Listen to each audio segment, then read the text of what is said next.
Retour au travail, retour à l'école, mais pas retour à la normale. La France sort lentement de son confinement de 2 mois.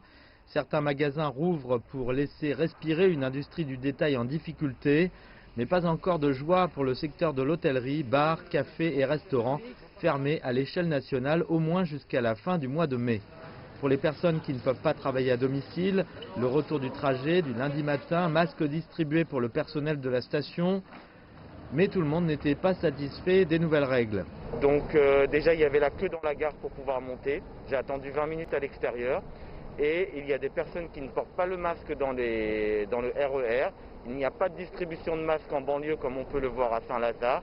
Et il y a déjà beaucoup de monde dans les transports. Avant le coronavirus, avant on ne mettait pas de masque, il n'y a pas de problème.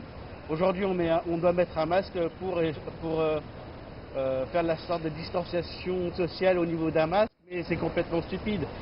Et malgré l'assouplissement du confinement, de nouvelles mesures entrent en vigueur.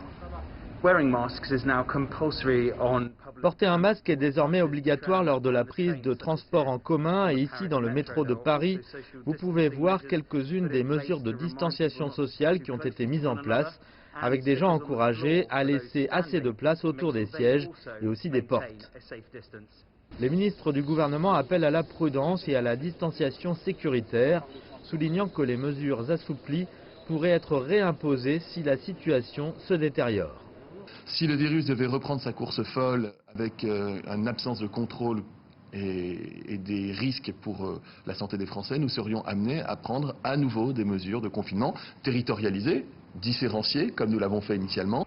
Une nouvelle culture de travail sera mise en place. Les gens sont toujours encouragés à travailler à domicile, mais les bureaux se préparent pour le retour des employés. La vie après le confinement sera très différente. La France fait ses premiers pas. Un œil sur l'avenir, mais aussi regarder avec prudence pour assurer qu'aucune deuxième vague d'infection n'aura lieu.